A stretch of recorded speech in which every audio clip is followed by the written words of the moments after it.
A morte em Azeroth raramente é um descanso. Para muitos, ela é apenas o início de um novo mundo, onde a existência depende do sangue e é selada com a eternidade. Os Cavaleiros da Morte que conhecemos hoje são o ápice de uma evolução macabra. Mas para entender a criatura, precisamos olhar para o Criador. Criados por Gul'dan a partir dos cadáveres dos Cavaleiros de Vento Bravo mortos nas últimas batalhas da Primeira Guerra, essas abominações foram então imbuídas com a essência etérea de bruxos mortos, servindo agora a Horda em um estado blasfemo de eterna não-morte. Theron Sanguinávido foi o primeiro, um fantasma em uma armadura de metal. Diferente dos Cavaleiros da Morte do Flagelo, essas criaturas demoníacas não eram guerreiros endurecidos pela batalha. Eram necromantes malditos que possuíam intelecto superior e tremendo poder mágico.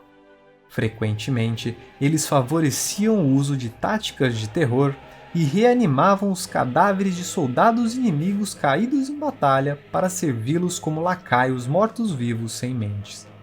A maioria desses Cavaleiros da Morte foi destruída durante e após a Segunda Guerra, sendo mortos pelos Paladinos da Aliança ou transformados em Liches por Kil'jaeden. Anos após a destruição de Draenor, o imensamente poderoso Lich Rei criou uma nova raça de Cavaleiros da Morte. Cavaleiros Malévolos do Flagelo, imbuídos de runas de poder. Mas o verdadeiro terror estava nas geleiras de Northumbria. O Lich Rei Ner'zhul buscava um campeão e encontrou a marionete perfeita em um príncipe humano, Arthas Menethil. Arthas não foi ressuscitado, ele foi corrompido em vida. Cada passo de sua jornada era um pedaço de sua humanidade que se perdia. Outrora um paladino do Punho de Prata sacrificou sua alma para reivindicar a espada rúnica Gélido Lamento, em uma tentativa desesperada de vingar seu povo.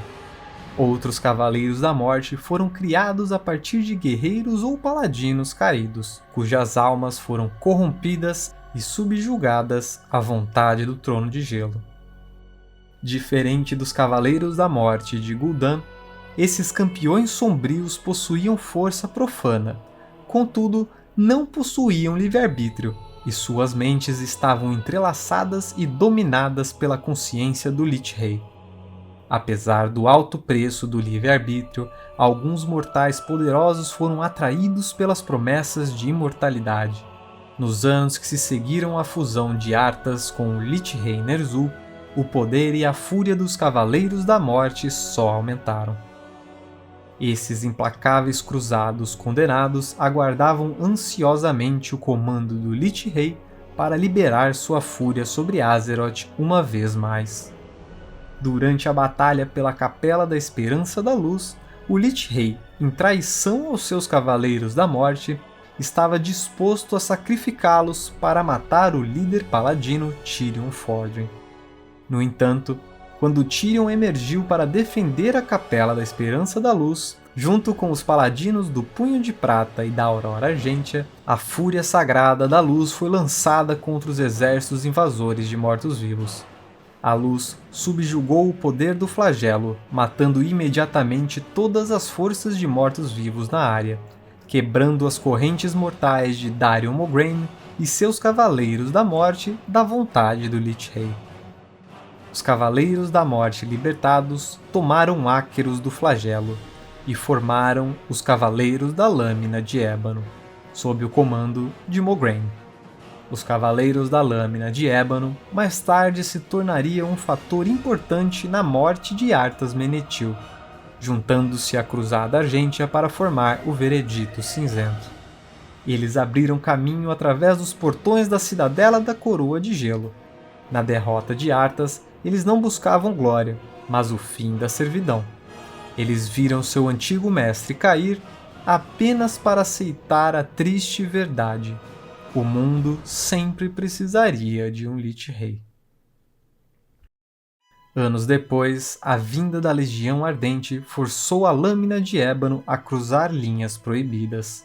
Sob o comando de Bolvar Fordragon, agora o novo Lich Rei, eles ressuscitaram os novos 4 cavaleiros.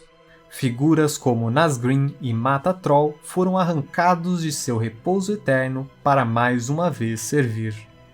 O ato mais sombrio foi o cerco à Capela da Esperança da Luz na tentativa de erguer Tyrion Fordring como um Cavaleiro da Morte.